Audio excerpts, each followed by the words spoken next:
In the year 2026, when the ground beneath our feet begins to tremble or the sun vanishes in the middle of the day, we look to our screens for scientific reassurance.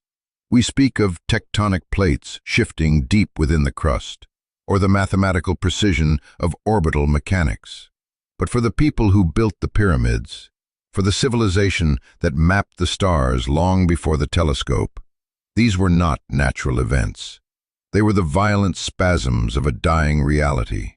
They believed that the stability of the universe was a lie, a fragile illusion held together by a thread that could snap at any moment. Imagine standing in the sweltering heat of the Nile Delta. The sky is a piercing blue, the birds are singing, and life is rhythmic and predictable.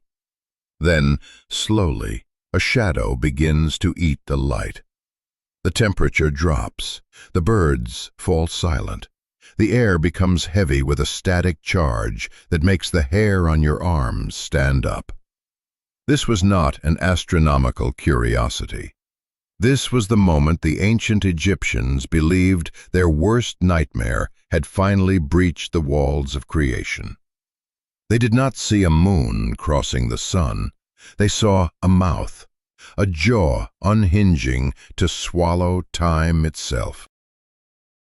This is the story of the entities that stood between humanity and that encroaching void. We are not just counting down names on a list. We are descending into the psychology of a civilization that lived in perpetual fear of the dark, and the titans they summoned to hold it back. Not even the pharaohs dared to speak their names in vain. From the architect of the cosmos to the serpent that seeks to devour the sun, these are the 10 most powerful gods who ruled the Nile. And this is the saga of the immortals, where legends never die. But make no mistake, this is not just a countdown. This is a descent. We are not simply listing names. We are embarking on a journey from the deepest shadow to the blinding light. We will navigate this saga through 4 chapters of existence. Chapter 1. We begin in the abyss, facing the primal fear that wants to unmake reality. Chapter 2. We witness the brutality of order, meeting the warrior gods who wash their hands in blood to save us. Chapter 3. We cross the threshold of death to unlock the mysteries of judgment and forbidden magic.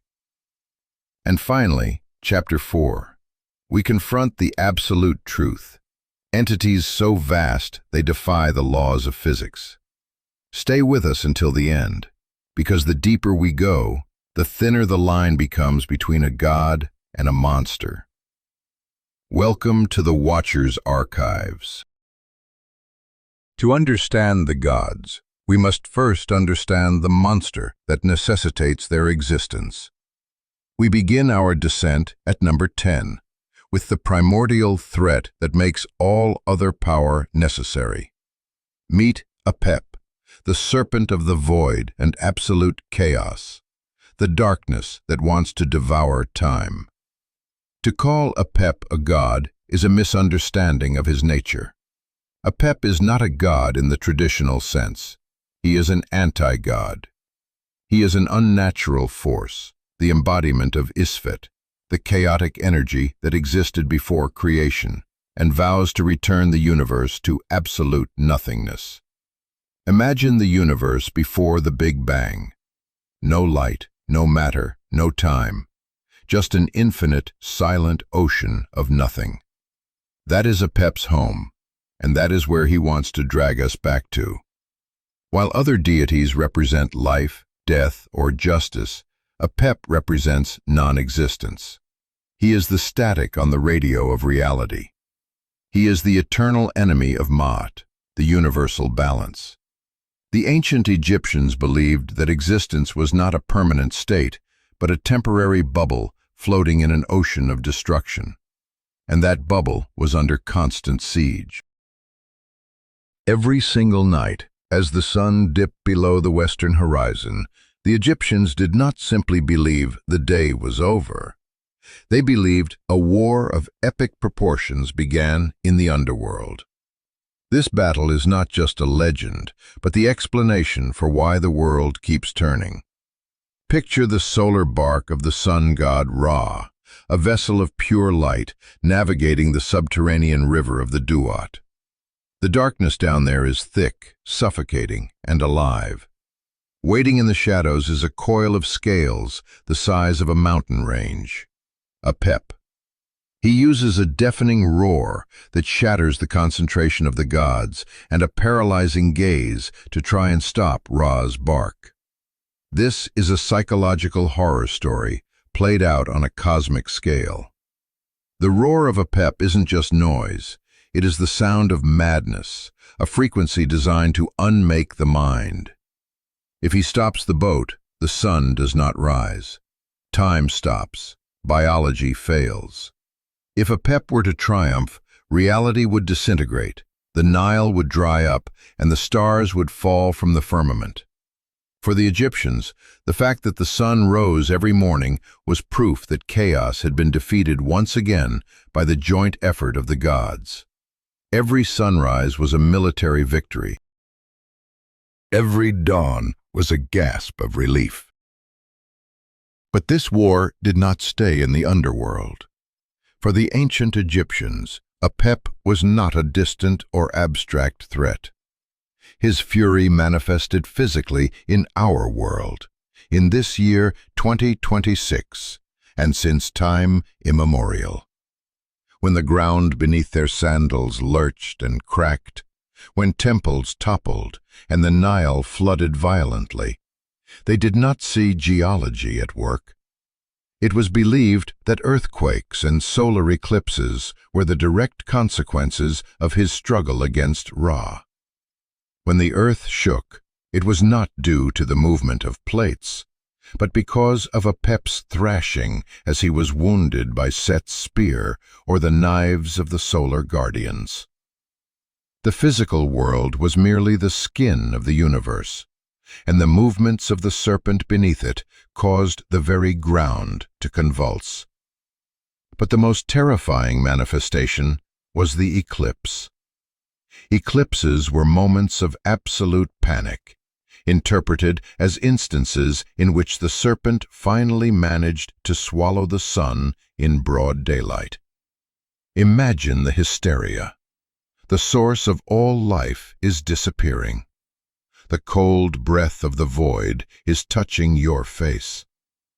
During these events, the reaction was visceral and desperate. Priests and the entire populace performed magical rites, shouting and beating drums to scare the beast and help Ra break free. They were not observing a spectacle. They were participating in the war. They believed their noise could distract the monster, that their collective will could tip the scales of a cosmic battle. This connection between myth and natural phenomena reveals that Apep was the face behind everything that human beings could not control. He is the proof that beneath the surface of calm pulses a massive destructive power that only the will of the gods and social order can contain. He is the reminder that peace and life are fragile states that must be defended with tireless vigilance, for darkness is always lurking at the borders of creation. But if the void is the threat, who builds the walls to keep it out? Who takes the raw chaos and spins it into flesh and bone? We leave the darkness of the pit to meet the architect who gets his hands dirty. If the void is the ultimate threat, then the ultimate defense is not a weapon, but a blueprint. We rise from the chaotic abyss to the damp, silent caverns of creation. Moving to number 9, we meet the artisan of humanity, Khnum, the divine potter and creator of forms. While other gods sat on golden thrones, issuing commands that echoed across the stars, Khnum was in the mud. He was the craftsman who sculpted your soul. Picture a dark, cool cave beneath the island of Elephantine. In the center sits a figure with the head of a ram, his horizontal horns spiraling with age and authority. Before him spins a potter's wheel, humming with a hypnotic rhythm.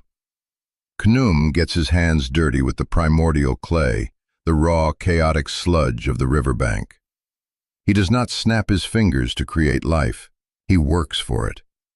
He presses his thumbs into the wet earth, shaping a rib cage, smoothing the curve of a skull, defining the delicate ridges of a human ear. He is the great biological architect of the universe.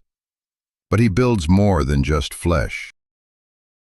With every rotation of the wheel, he weaves the Ka, the spirit or life force, ensuring that the physical vessel has a divine spark before it ever enters the world.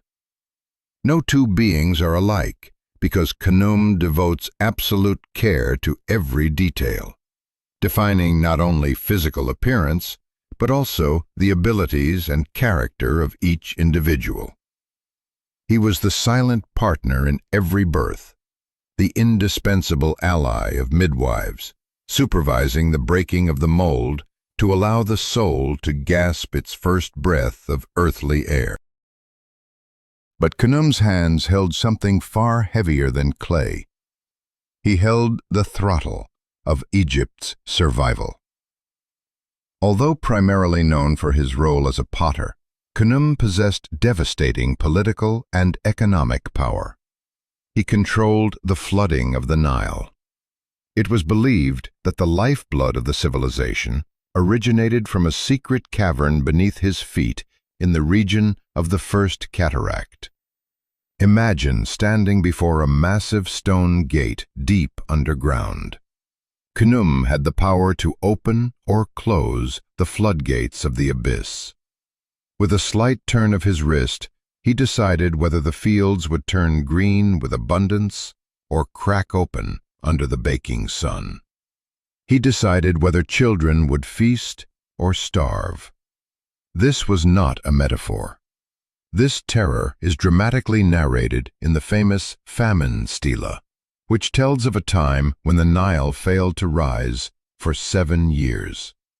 Picture the desperation of Pharaoh Djoser. The granaries are empty. The dust is so thick it chokes the sky. The people are walking skeletons. The pharaoh, a god on earth, is forced to his knees, making massive offerings to Khnum, begging the ram god to release the waters and end the years of extreme famine. Khnum teaches us that destiny is in the hands of the one who controls the source.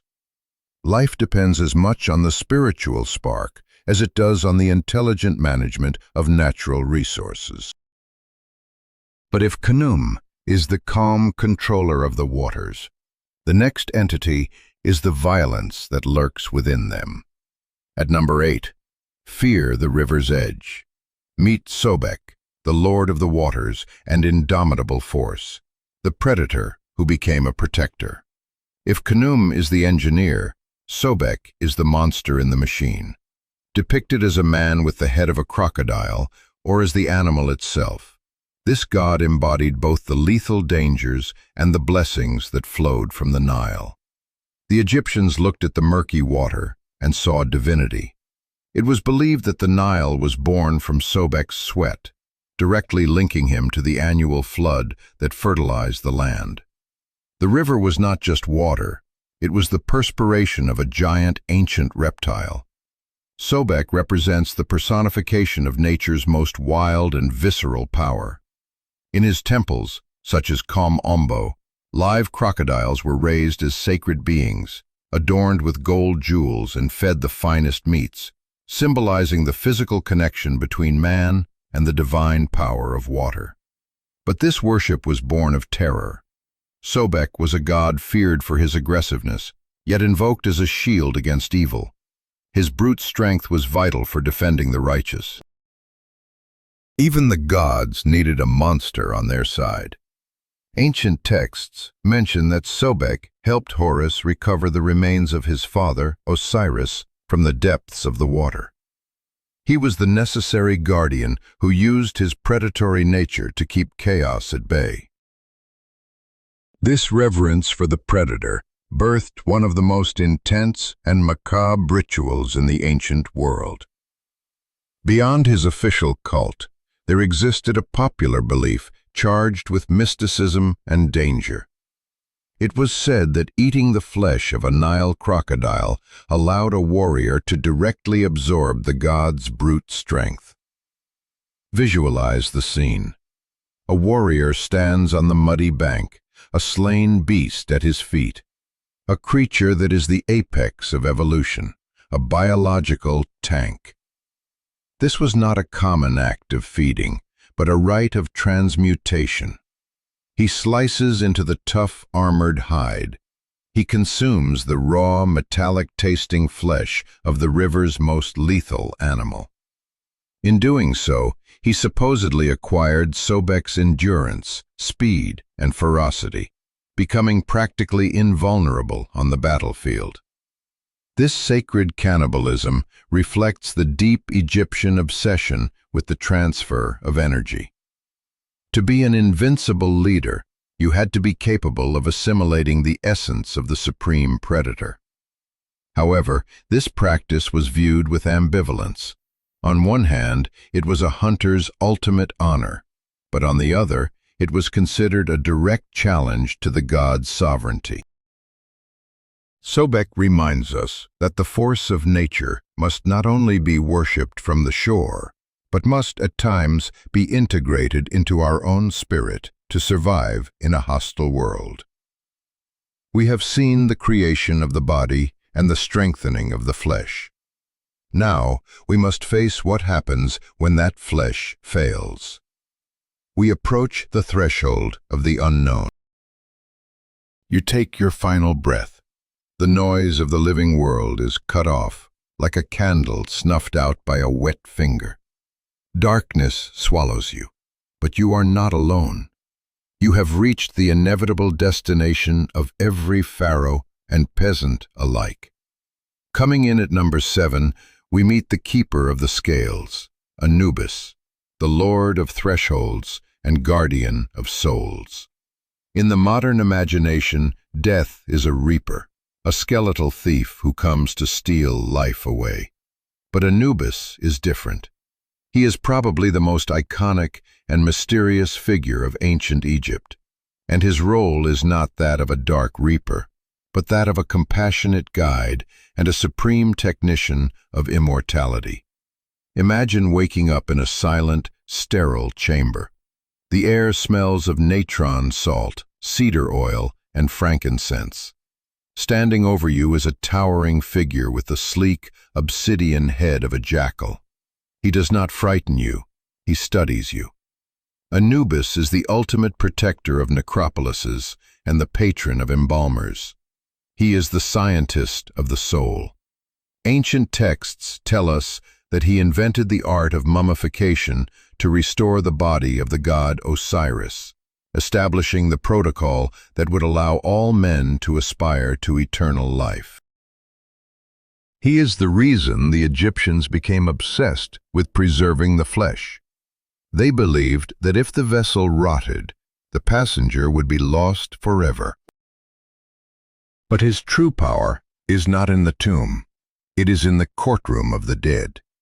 Follow him now into the Hall of the Two Truths. The ceiling is so high it is lost in shadows. Lining the walls are 42 minor gods, the assessors, waiting to hear your confession. At the center stands a massive golden scale. This is the moment of absolute existential terror. It is Anubis who adjusts the scales with millimetric precision. He takes your heart, the ib, the seat of your emotion and intellect, and places it on one pan. On the other, he places a single ostrich feather, the symbol of Ma'at, cosmic truth. Silence falls over the hall. If your heart is heavy with guilt, lies, or cruelty, it will sink. Waiting beside the scale is Amit, the devourer, a hybrid monster part crocodile, lion, and hippo, drooling in anticipation of a meal. But Anubis is there as your shield. If you are attacked by demons during your journey, Anubis acts as the protector, guiding you through the labyrinths of the Duat. He is the most valuable ally a human being can have when crossing the frontier of the unknown. And look closely at his skin. It is pitch black. Unlike modern Western culture, where black is associated with mourning, pain, and emptiness, for the ancient Egyptians, the color of Anubis had a diametrically opposite meaning. The black color of his fur did not represent somber death, but rather the fertile silt of the Nile. It was the dark mud left behind after the floods, the raw material of agriculture and life. Anubis was black because he symbolized rebirth. By anointing bodies with black resins, the Egyptians were not celebrating the end, but preparing the seed of the soul to germinate in the spiritual world. He is the alchemist who converts the decomposition of the body into the purity of an eternal spirit. If Anubis handles the hardware of existence, the body and the heart, the next entity controls the software. Reaching the halfway point at number 6, we find Thoth, the architect of thought and master of magic, the god whose words alter reality. While other gods fought with swords or commanded the elements, Thoth fought with data. He is not just the scribe of the gods, he is the mind behind the cosmic order. He is the great calculator who transformed chaos into mathematics, language, and time. Picture a universe without structure, no days, no years, no language to describe what you are seeing. That is the world without Thoth. His intellect is so vast that it is said he not only invented hieroglyphs, the divine words, but also calculated with mathematical precision the location of every star and planet in the firmament. He is the universal clockmaker, responsible for measuring time through the phases of the moon and ensuring that the seasons and the flooding of the Nile follow their natural course. Without his constant recording of reality, the universe would lose its structure and return to primitive confusion. But there is a dark side to this infinite knowledge. Beyond his official duties, a dark and fascinating legend circulates regarding the Book of Thoth. Imagine a library buried deep within the earth, guarded by serpents and scorpions. Inside rests a forbidden grimoire, written by the god's own hand. This was no ordinary text. It contained just 2 spells of terrifying power. The first spell allowed whoever read it to enchant the sky, the earth, the abyss, and the mountains, granting them the ability to understand the language of birds, fish, and wild beasts. Imagine the cacophony of suddenly understanding every whisper of the natural world, the overwhelming noise of the planet's consciousness. The second spell was even more ambitious and dangerous. It allowed a mortal to see the sun shining in the darkness of night, and to behold the gods in their true form. But the human mind is not built to process the raw voltage of divinity. This knowledge came with a devastating price. Stories like that of Neferkapta tell of men who stole the book and suffered unimaginable tragedies, as Thoth severely punished the impure who sought to usurp the secrets reserved for divinity. This myth underscores a chilling philosophy. Knowledge is the most sacred and dangerous tool in existence. It is a force capable of elevating man to the stars or sinking him into the deepest of misfortunes if he does not possess the wisdom to handle it. We have seen the gentle guide of death and the cold logic of the mind. But sometimes logic fails. Sometimes the darkness is too thick for wisdom. Sometimes you need a monster to kill a monster. At number 5, we encounter the most controversial protector, Set, the Lord of Chaos and the indispensable defender. Ask yourself this: is it possible that the most hated murderer in mythology is at the same time the only one capable of saving the universe from total annihilation? Set is, without a doubt, the most complex and misunderstood figure in the Egyptian pantheon. We know him as the villain, the jealous brother who murdered Osiris and usurped the throne. But Set is not the personification of evil. He is the personification of necessary chaos. As the god of the desert and foreign lands, Set embodies everything that is wild, unpredictable, and violent. In the Egyptian mindset, Ma'at, order, cannot exist without a counterpoint to challenge it. A world of pure order is stagnant. It needs the storm to clear the air. Set is that spark of rebellion and excessive physical power. The ancient Egyptians feared him, yet warriors invoked his name before battle, and pharaohs like Ramses adopted him as their patron, seeing in his ferocity the energy needed to expand borders and subdue enemies. But his true heroism is hidden from the eyes of mortals. It happens every night, deep in the underworld, on the prow of Ra's solar bark. Remember Apep, the serpent of the void we met at the beginning? The creature that wants to eat time. When Ra travels through the Duat, most gods tremble before the hypnotic gaze of the serpent. Not even the most luminous deities could hold the beast's gaze without succumbing to terror. But Set does not tremble. He is the only being with a will unbreakable enough and a nature wild enough to stare into Apep's eyes without blinking. Picture the scene: the golden boat rocking on a river of darkness, the massive jaws of Apep lunging from the shadows. Set stands at the front, armed with a long iron spear. He unleashes a deafening roar that rivals the monster's own scream. He drives the spear into the serpent, breaking its concentration, forcing the chaos back into the abyss. This myth reveals the great paradox of Set. The same God who brought death to the world of men is the supreme guardian who prevents existence itself from disappearing. Without his fury, the sun would never rise again.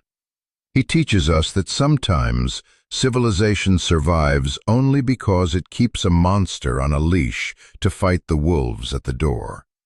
But who rules the civilization that Set protects? Who sits on the throne that stands upon the foundation of this violence? We turn our eyes from the underworld to the sky. The dust of the desert settles, and the chaotic roar of Set fades into the shadows of the underworld. We rise from the depths of the necessary evil to the blinding pinnacle of legitimate order. Taking the number 4 spot, we meet the rightful heir, Horus, the Avenger of the sky and protector of kings. Imagine a warrior whose gaze is capable of igniting the day and whose fury defines the fate of an entire nation. In the modern world, we look at leaders and see politicians in suits, bound by laws and term limits. The ancient Egyptians saw something entirely different. They looked at their pharaoh and saw a god walking in human skin. Horus is not simply a falcon-headed deity found on tomb walls. He is the ultimate symbol of the triumph of light over shadows. He is the living embodiment of the state, the very spirit that inhabited every living pharaoh, guaranteeing the justice and protection of humanity under his eternal flight. When a pharaoh sat on the throne, he ceased to be a man. He became Horus. But this authority was not given. It was seized in blood. The story of Horus is a saga of loss and vengeance that makes Shakespearean tragedies look like nursery rhymes. After the murder of his father, Osiris, Horus spent his youth hidden in the treacherous delta marshes, hunted by his uncle Seth, the usurper. He was a prince in exile, preparing for the most epic battle in mythology. When he finally emerged, the resulting conflict, the fight against his uncle Seth, lasted for decades. This was not a polite duel. It was a cosmic war that tore the sky apart. It was a clash of ideologies, the brute, chaotic force of Seth against the righteous, structured order of Horus. Upon winning, Horus did not just take a crown. He became the unifier of the two lands, establishing the model for what a ruler should be. A tireless warrior, a brilliant strategist, and above all, a protector of his people. The cosmic magnitude of Horus is so vast that the ancients believed his eyes were literally the luminaries of the world. Picture a face so large it spans the horizon. His right eye was the scorching sun, and his left eye was the pale, cooling moon. It was said that when Horus closed both eyes, total darkness overtook existence, plunging the universe into the void. But the most harrowing chapter of his mythology involves the price he paid for victory. During a brutal confrontation with Seth, the god of chaos managed to gouge out Horus's left eye, the moon, crushing it into pieces. Imagine the sky suddenly going blind on one side. The universe lost its nightlight. However, the god Thoth, with his supreme mathematics and magic, intervened to restore it, piecing the moon back together. This act gave rise to the Udyat, or the Eye of Horus, one of the most powerful amulets in history. This restored eye not only brought light back to the night, but became the universal symbol of healing, protection, and physical integrity. Horus is not just the god who fights. He is the god who, even after being wounded and mutilated, finds a way to heal and return stronger. He teaches humanity that true victory lies not in invincibility, but in the ability to rebuild oneself in the face of adversity. From the soaring heights of the sky, we descend into the quiet, verdant fields of the hereafter. At our top 3, we find the king of the afterlife, Osiris, the lord of eternity and judge of destiny. What if your entry into paradise depended on your heart being lighter than a feather? This was not a simple metaphor for the ancient Egyptians, but the ultimate test under the gaze of Osiris. While Horus rules the living, Osiris rules the dead. But do not mistake him for a grim reaper. He is the pillar of hope, the figure who transformed the terror of death into the promise of a new and glorious awakening. Before he was the pale king of the underworld, Osiris was the first mythical pharaoh of Egypt. Legends say he received a kingdom plunged into savagery, and through wisdom and love taught men agriculture, the art of law, and music. He was the civilizing hero, the benevolent king who brought culture to the barbarians. But his perfection bred envy. His brother Seth, seething with jealousy, orchestrated an atrocious death, trapping Osiris in a coffin and eventually dismembering his body into 14 bloody pieces, scattering them across the land. The Golden Age ended in slaughter. However, his true legend began with his fall. His wife, Isis, in an act of magical devotion that defied the laws of nature, recovered his remains. Alongside Anubis, she performed the first ritual of mummification in history.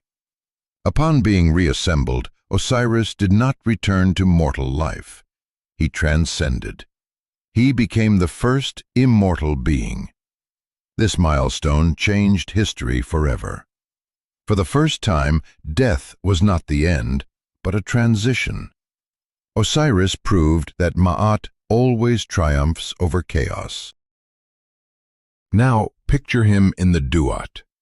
He sits on a throne, his skin of vibrant green. This is not the color of rot. It is the color of vegetation that sprouts after the flood. It is the color of life returning to the dead earth. Wrapped in white linen bandages, he presides over the hall of the two truths. He observes in silence as your heart is weighed. He has the final word on who deserves immortality in the fields of Aru, and who must face eternal oblivion by being devoured by the fearsome Amit. His presence ensured that regardless of social status on earth, whether you were a king or a slave, only the righteousness of the soul would allow one to cross the threshold into eternity. He is the moral anchor of the universe. But neither the living king nor the dead king could exist without the fuel that powers the entire machine. At number 2, we encounter the light that powers the world. Ra, the engine of visible existence. What if the sun were not a star, but a warrior who must die and be resurrected every 24 hours? Ra is the god who prevents the universe from being devoured by absolute darkness. We often think of sun gods as static, shining statues. But Ra is dynamic. He is the primordial source of all biological energy and the engine of the Zep Tepi, the beginning of time. He is not merely a solar symbol. He is the ruler who guarantees the flow of time and the seasons through his journey in the sacred barks, the Mandit, day, and the Mesektet, night. His importance lies in the physics of existence. The Egyptians believed that without his movement, the cosmos would return to the frigid and static state of original chaos, the Nun. But the most fascinating aspect of Ra is his vulnerability. Unlike the Abrahamic God, who is unchanging and eternal, Ra's power is subject to a divine biological vulnerability. He is born as a child at dawn, bursting with potential. He reaches maturity at noon, burning with maximum intensity. And he ages into a trembling old man at sunset. This degradation forces him to descend into the Duat underworld every night. He is not just setting, he is dying. He must regenerate his light in an epic battle against the forces of the void. Without this daily process of death and rebirth, the sun would lose the strength to illuminate creation. Ra is the only god who must earn his right to rule the universe every 24 hours. Ra is the physical phenomenon that makes life possible. He is the heat you feel on your skin. He is the photosynthesis in the plants. He is pure energy in action. A profound aspect of his mythology is that Ra created humanity with his own tears, linking us directly to his divine chemical essence. We are born of his sorrow and his power. But he held a secret weapon. Ra possessed a Ren, a true name, a sonic vibration that maintained the cohesion of matter. This name held the source code of creation. If someone managed to extract it from his core, Ra would lose his sovereignty over the heavens. It is the ultimate password to the universe. Ra is the lamp that lights the room, the blazing fire that keeps the cold at bay. But every lamp needs a current. Every fire needs a spark. What lies behind the sun? What is the invisible force that designed the laws that Ra must obey? We are about to step beyond the visible world into the realm of the absolute. We have witnessed the monsters that devour the sun and the warriors who bleed light to save us. But even the sun is just a physical object. Even the sun needs a stage to burn upon. we finally arrive at the absolute zero of theology. At number 1, we face the hidden supreme, Amun, the absolute and invisible power. Ask yourself this: how do you defeat an enemy who is everywhere but cannot be seen? Amun was not just a god in the way we understand the word. He was the invisible force that held the atoms of the Egyptian universe together. If Ra is the heat you feel on your face, Amun is the oxygen you breathe but never see. Amun represents the pinnacle of Egyptian theology due to his abstract nature. Unlike deities linked to physical elements like water or earth, Amun is the breath of life, the primordial energy that enables movement. He is the silence before the storm. He is the blank canvas before the paint.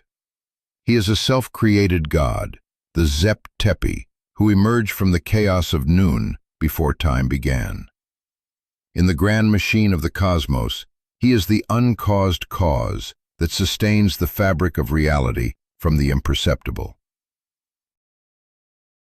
The relationship between Ra and Amun is the key to unlocking the Egyptian mind.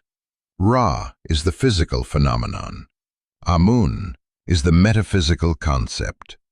Ra is the king of the visible world, the lamp that illuminates the room. But Amun? Amun is the electric current that powers it. Without the current, the lamp is just glass and wire. Theologically, he is the one unique who becomes millions, meaning that all other deities, Horus, Osiris, Seth, are merely extensions of his will, different masks worn by the same invisible actor. His sovereignty was cosmic. During the New Kingdom, he became the axis of civilization, influencing politics and war from the shadows of mystery. He was not a god of physical action who swung a sword. He was a god of immanent will.